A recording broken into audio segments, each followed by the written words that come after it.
the same time. It's very when. Thank you for that lovely introduction, Tony. You're so welcome. Also, I would just like to reiterate a thank you to the cultural councils and to the Shauna Foundation. I'm excited about reading here at the library this evening, and I'm also just really excited and I feel honored to have been asked to participate in this series. When I was looking at the Shauna Foundation's website and learning about Shauna Shea, it really kind of helped guide me in what I wanted to do for this first reading. And so I have several poems that I'm going to be sharing, some of which are more youthful and school related in some way. But I also have a couple of poems by others that I'll also share as well. So I'll stop talking and I'll just go ahead and get started. Allison, Stephanie, and Justin run across Lancaster Road, laughing, leaving me behind. They call me over, shouting through passing cars. I wait, watching traffic. A car slows to let me go. Eager to join them, I run. I'm not where I should be after school. I'm not supposed to walk around town with my friends. As one foot steps on the sidewalk, I fall into cement, hit by the passenger side front end of a car. The driver asks if I'm okay. The girls help me up. Justin laughs. Yes, I'm okay, I lie. My right hip screams. I try not to cry. We walk down the hill, Allison beside me. At the bottom of the street, I say goodbye and go to the library. So I also have a spattering of writing prompts. So if anyone does in fact watch this from home, you could write about a time when you went to a place you shouldn't have. Intersection. Upon leaving Frank's with no purchase made, my sister and I flank my mother, she right, me left. We step away from each other, moving between parked cars, reconvene before crossing the street. She holds my little sister's hand as we both look ways more than once.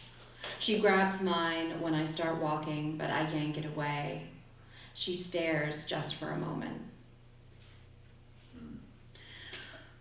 When Dad comes home after work,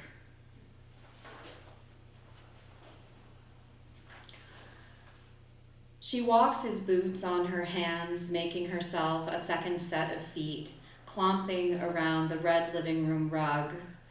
When her walk ends, the girl reaches into the left brown work boot splattered with sky blue paint. Her 6-year-old hand wandering inside the rough, worn leather, rubbing the back eye holes, tracing the black nylon laces. The creased tongue wagged on occasion, sticking out, hanging forward. She reaches deeper into the toe steel, pulls out a black fuzzy spider, a scream without delight, tossing the spider from her fingers. It lies still, unmoving. She let go of herself, arms releasing her chest to breathe deep, lean forward. Slowly, her right hand points, index finger drawn. Gently, she presses down on the center of its body. Pipe cleaners. A prank, she thinks. What fun is there in playing dead? Walking to class in Henniker. The walk from East Hall to John Lyon Center is brief, a few minutes against the one-way hill, a left up the next, down once again. I pass the education center, go the long way around the Little League field. 3 boys play catch, throwing from one sidewalk to the other. They do not pause their game for me, but wait and toss overhead as I walk through. Parents cheer from the bleachers after a bat crack hits an uncatchable pop-up. For that, these three take notice. I keep walking, leave the game behind. A doe tugs a tree branch at the edge of the cemetery. She spots me. We stare at each other in our stillness. I reach for my phone. The moment between us ends. She turns quick to the woods out of view. I walk gently through the dead, careful but not knowing, not really, where I step. Nearby, white moths cover tree bark, clinging and overlapping one another. I capture the pattern, these flyers unstartled. Gravestones and monuments spackle the ground. I am shorter than usual in the uncut grass, the moth-covered trunks. Among the underground worms and beetles feasting on the past, someone has left a penny, a nickel, a dime, a quarter, stacked on McMaster's stone. I don't know what this means, this coin blessing. I decide I'll be cremated, eventually untouched by hands I do not know. Thank you. 4 snapshots. Under the trestle table in Grandma's kitchen, back against the red linoleum floor, Gumby stretches from one hand to the other, his green, rubbery body unimaginably unathletic, smelling like pissy yellow cake. I press his limbs into the stretcher. He clings for dear life, hanging like a monkey in a tree. I pull his body, but he resists until he's sick of me, releasing his stickiness to whack my face. Alone in the backyard, my father's yellow 10-speed leans against the house next to a blue 3-speed bicycle. The seat on Dad's bike is too high, but I climb on anyway. The ride doesn't last. Balance isn't in me. Toe tips barely touch pedals before I hit the ground. Bike seat wedged between my legs. Belly down on the flyer, snow falling all around. We girls laugh at what I can't remember. But my neighbor friend, Trish, says something and I laugh so hard, hot urine releases itself, flooding my snow pants, freezing against skin. The nurse tried calling my mother. I stand quiet in my new denim shirt dress that she made for me. Stained reddish brown, stinking with new blood. A lumpy thick pad sits on damp cotton panties washed in the bathroom sink. The nurse gives me a sunflower sweater to wrap around my waist to hide the stain. She lets me finish crying before sending me back to class. So here I have a second prompt. Write a series of disconnected memories connected by a single color. Loops. After the lunch bell, children clear their tables, emptying trays left over with milk cartons and bun scraps. They line up at the cafeteria's double door, the scent of hot dog water smothering their ketchup and mustard-stained faces. A teacher raises her right index finger to her pink mouth. Silence falls between their small bodies, standing tall and stolid.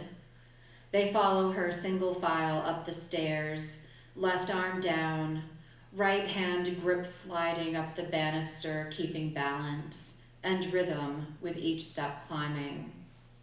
But one small boy, floppy brown bangs and strands nestled behind ears, jeans torn at the knee, is at the back of the line, steps aside to tie his shoe. 1 loop, pull through, 2 loops, done. He lingers on one knee, uttering in sour tempo over and over, I want to go home.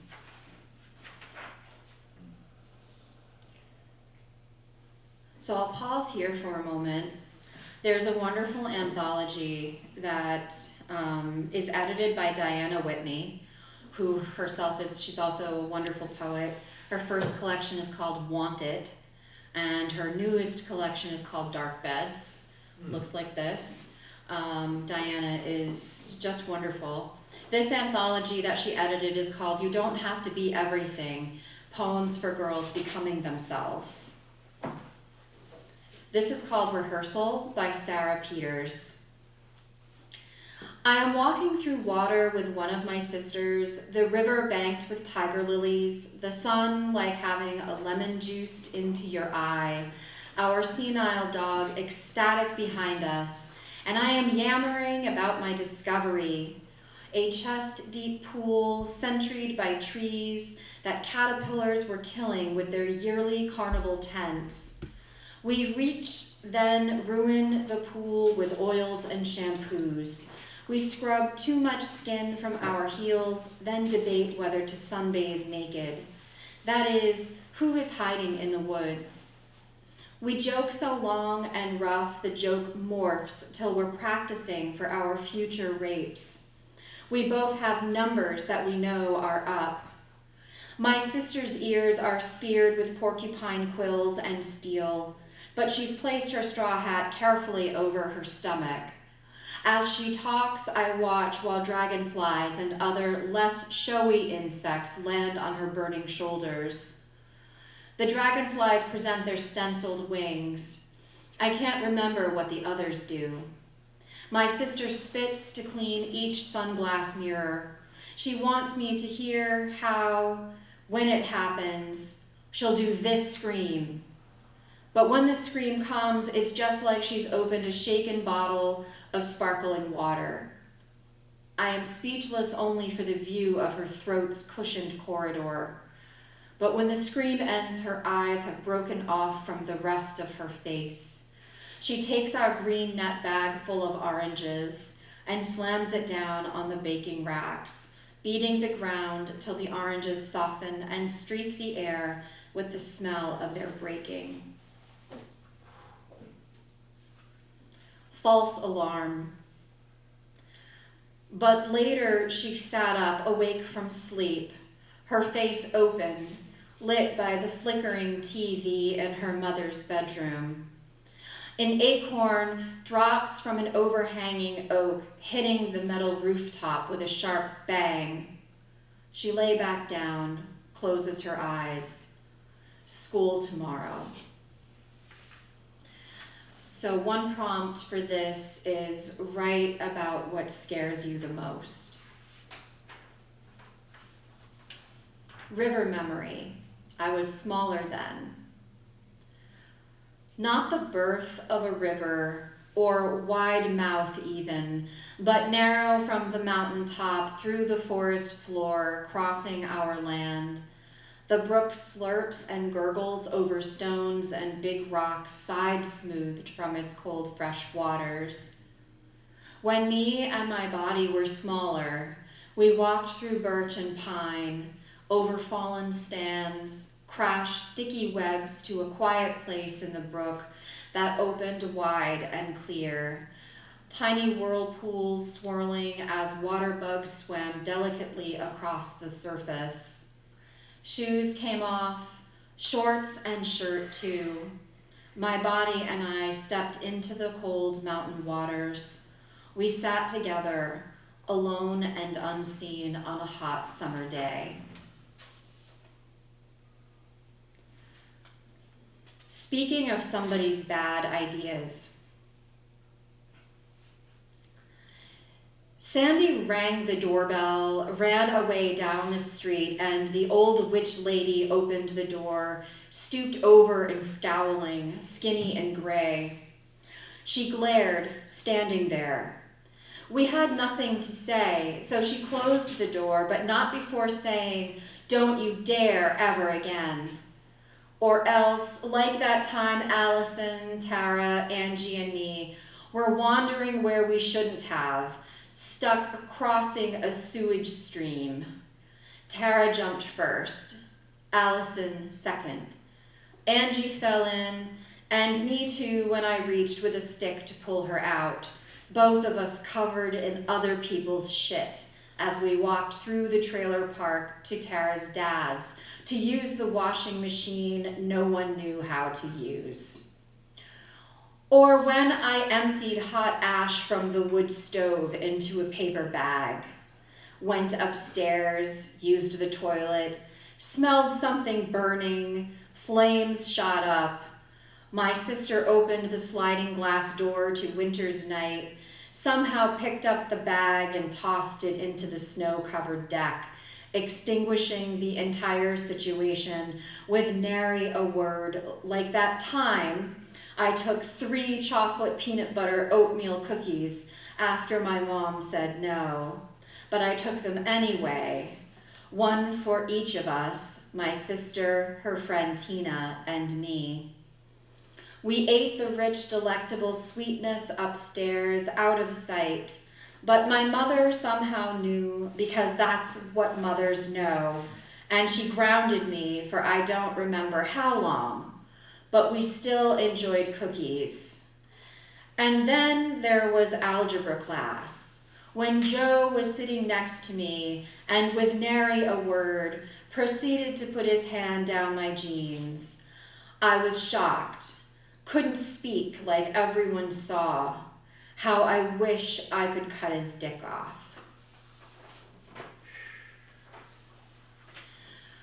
On the way to Enosburg Falls. The drive north from Massachusetts was heavy with fog and cloud cover. All the cliched blankets come to mind. But hours later, somewhere on 108, the road and surrounding forests, farms, and faraway mountains come clear. A falling rock sign in view, the paved roadway narrows, becomes singular. Glancing through bug-splat windshield, giant boulders, sharp rocks, huge and otherworldly call out for play and scrambling, have bludgeoned the earth, breaking ground, dismantling trees young and old, their splintered trunks poking obtrusively because it's all they can do.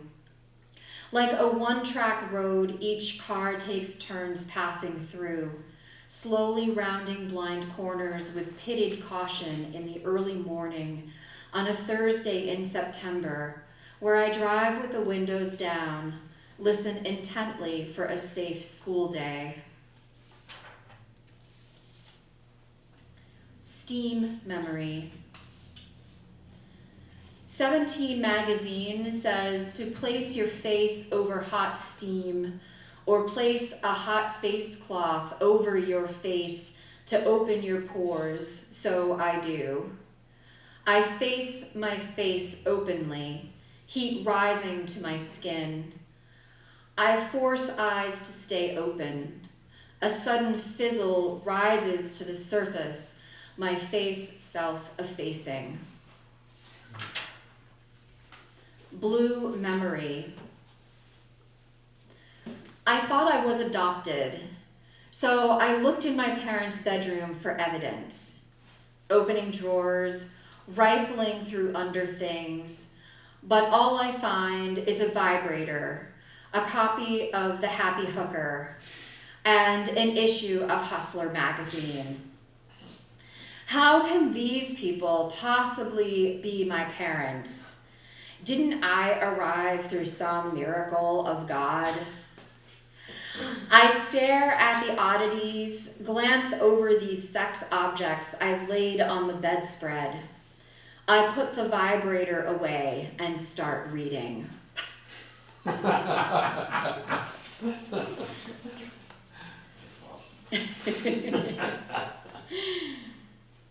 While you were sleeping. Sunday arrived with sun peeping under the blinds.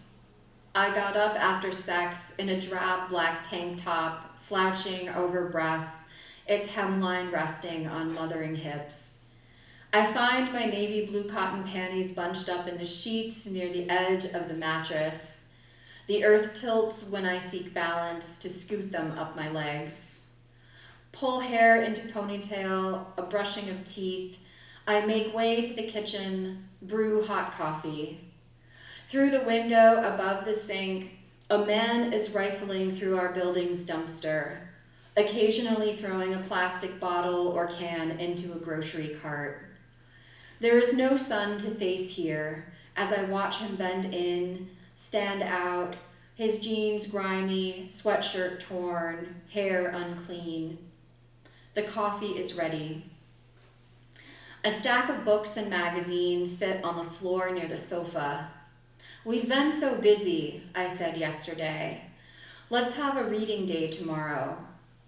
Now, all is still. The quiet Sunday is something else. I turn, look at the sun coming through, warming the wood floor. Bare feet planted, I stay in the cold, dark kitchen, turn off the coffee pot.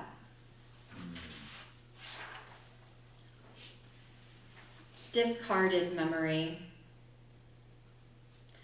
Dressed for winter, laying across the length of a snowmobile parked on the side of the house, booted feet propped on the handlebars, away from loudness, talking, television blaring.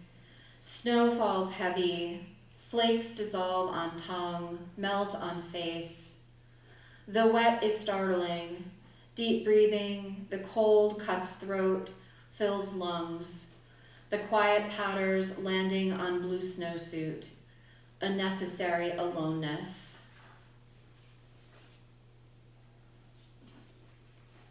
And so I joined him as he smoked in his chair, his quiet disposition comfortable, left ankle leaning on right knee. Only exhale and throat clearing heard. And so I sat across from him, watched the white smoke release from his mouth, head constantly turned, looking outward through the screening.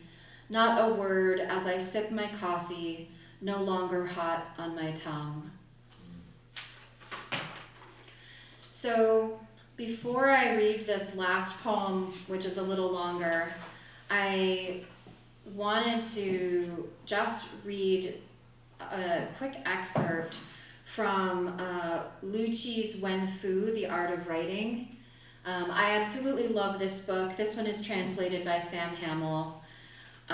It's beautiful, it's peaceful, it's instructional for writing. And I feel like it's just a really wonderful book to engage with in the world right now.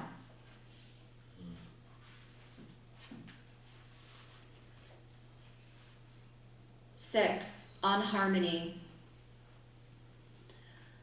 Each new composition assumes a special air, but only through trying many shapes and changes, learning the art of the subtle.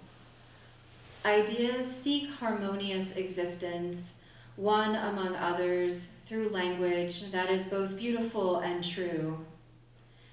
Sounds interlock and intermingle like the 5 colors of embroidery, each enhancing the others. While it is true emotions are often capricious, indulgence is self-destructive. Recognizing order is like opening a dam in a river. Not knowing is like grabbing the tail to direct the head of a dragon. When dark and light are poorly mixed, the result is always muddy. I absolutely love that, and I just feel as though it speaks volumes about so much of the world. This last poem is a bit long. Thank you for coming. This is called Home Economics. Adam was useless. I mixed the dry goods in a small mixing bowl, flour, salt, baking powder. A ramekin held yeast bubbling and water. He wiggled his ears, shot paper out of his nose. Annoyed, I continued tossing flour on the mat. Other partners spoke quietly, working together. I sighed, beating an egg with a fork. Can you find the sea salt, I say. He pokes my shoulder, points above my head. The sea salt is within reach. After school, I take the few stairs to my bedroom, close the door behind me, release my breath with exhaustion. My backpack holds an uneaten sandwich and a Cortland apple. I place them in a tote bag hidden in my closet with the others. I lay on my back, stare out the window. Somewhere in the remaining fall leaves and bare branches lives a unicorn and a stallion. They wait for me, these carriers of holding, so I have some place to go someday. My mother is home. She is in the refrigerator. I think about tomorrow's bologna on white bread with another apple, wince at the waste I make. Today we bake the pretzels. I preheat the oven beneath the counter's lip. The egg wash gleams under the fluorescent lighting, sea salt glimmers like I mined it from the ocean myself. Adam rubs his hands together, licks his lips. He disgusts me, his hunger. I step in front of him to open the oven door and slip the metal tray of homemade pretzels inside. I tell Adam he is in charge of cleanup. I sit down with my book on a metal lab stool, uncomfortable and cold. He looks at me, but I ignore him. He eventually washes the dishes, the mat, bowls and wooden spoons. He scrubs the countertop with aplomb. An unorchestrated symphony of timers go off. We take our pretzels out of the oven, spatula them from the hot baking sheet onto a cooling rack. Adam smacks his lips, grunts, mms. My stomach grumbles. When our teacher reaches our station, she looks at each of us, one at a time. She takes a pretzel in one hand, holds clipboard and pen in the other. She sniffs, checks the bottom for burns, the top for a golden hue, fingers the salt to see if it sticks. Adam opens his mouth, but I kick the back of his knee before he speaks. She bites into the pretzel, soft, chewy, perfectly baked. She puts it back on the rack, writes something down, and leaves us. Before the bell, she tells us to wrap what's left in foil, take them home. Adam takes his, plus the bitten leftover. After school, I leave the foil-wrapped pretzels on the kitchen counter and head to my room. How'd they come out? My mother asks. Good, I guess. The teacher didn't spit it out. You didn't try them, she says. No, I say. I wasn't hungry. Thank you. Nice.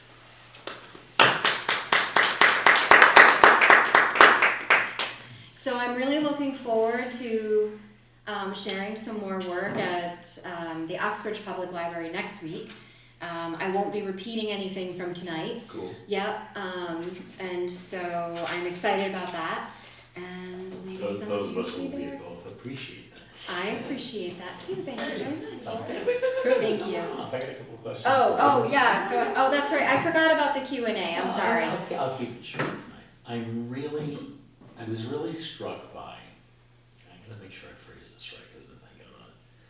I was really struck by the immediacy of the work that you have done around memory. Thank you. That while they're very clearly memories in the sort of prosaic sense, there's still a real aliveness to them in being in the moment. And I was wondering if you can share anything about that, because you did a lot with memory in this, and I'm interested if there's anything you want to share about your thoughts about it or anything like that. Yeah, sure. So that's a really great question, because I've actually done some research. A friend of mine, another writer friend of mine, we're talking about doing a metaphor and memory project together. And so a lot of my studies have been on metaphor and memory.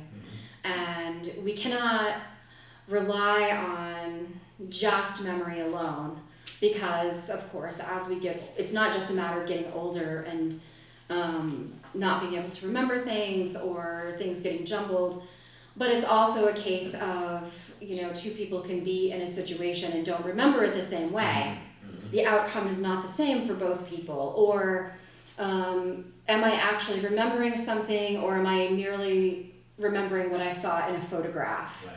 Right. And so I've done a lot of work trying to cultivate some archival pieces that have meaning for me, whether it's photographs or newspaper clippings or other items. And I think a lot of that is coming out of this creative nonfiction memoir project that I've worked on for several years now. As a matter of fact, the one that I emailed you about. Right, sure. Yeah. And so that particular project has a focus on my grandmother and myself, and some things that her and I have in common, but also her appropriation of a culture that did not belong to her, and how we perpetrated that unknowingly. But I think it's important to talk about because there's so many claims that people make to what does not belong to them, and they don't understand why, or why it's harmful. Yeah. And so I've been grappling with a lot of that, and so a lot of the memory stuff that I've been doing is related to that. And then also just playing with craft a little bit too, right? Like, yes, memories of the past, but what does it mean to then place it in the present? To try to engage with that immediacy that you as a writer might be looking for, because you want it to be cinematic in a way for the reader and the listener, So that's something that I've been working on. It comes through like that. It's interesting to me because I don't want to say it's without, but I will say it is with minimal nostalgia Thank you. that you work with this. 'Cause Yeah. that's a real common thing that people do with memories. There's a sense of nostalgia around it. Yes. And I'm not feeling that to Good. the same degree. That makes me feel really good, actually, because I try to stay away from that. And it's not always an easy thing to do, because it's, especially if you're working on a project for a very, very long time and you get so close to it, you can't see beyond it after a while, regardless of the art that you're making, whether it's writing or film or whatever, it gets really, things blur, and I try to stay away from nostalgia as much as possible. Well done. Yeah, thank you. These are all relatively new pieces. I admittedly, in September, I went to a 2-day workshop up in Vermont. I've taken workshops with Baron Wormser before. He's a wonderful poet. And it was an incredibly productive time for me. And so just about everything I read from this came out of that workshop. So there's still drafts. Yeah, thank you. So, I'm still tweaking them. Like, as I was reading them, I noticed, like, okay, the tense is a little off here, or, wrong preposition, or, you know what I mean? Like, your mind is cranking while you're reading things out loud. But yeah, so much of what I read came out of that. Cool. Yeah. The only other thing I want to say is I love the bad ideas poem. I love the bad ideas poem. That was great. Yeah, thank you. I've tried writing about some of those things before, and I think I tried to do too much with them in the past, and I think keeping them trying to keep them minimal, as like thinking about them as snapshots. Like, I don't know if I'll keep that title for snapshots, but being able to think of them as something small like that helped me minimize the events. Sure. Yeah, and just focus in on the happening rather than the before and the after and all the other stuff, Great. I Yeah. really enjoyed it. Yeah, thank you so Anyone much. else have any things to say? Thoughts, comments, insults? No. Well, I like to cover the bases. Yeah, that's fine. I have a thick skin. So thank you very much. Yeah, Heather thank MacPherson. you. Heather Thank you so MacPherson will much. be in Uxbridge, the Uxbridge Library. Yeah. Basement of the Unitarian. That should be at the Unitarian Church. Yes, Yeah. yes. But it's a lovely You space bet. nonetheless. It's a Yep. great space. It's right next to the library. Yes. Yeah, right next to the library. Parking lot. Sponsored by the library. The parking lot is there, you know. Yeah. Yeah. But anyway, next week on Thursday, she'll be here, so come down and check it out and see what's going on and all that fun stuff. Once again, Heather Macpherson, this reading was sponsored by the Mass Cultural Council, the Uxbridge Cultural Council, the Milford Cultural Council, and cultural councils yet to be named later. All right. Thank you so much, Yes, that's it. everyone. Thanks. Thank you.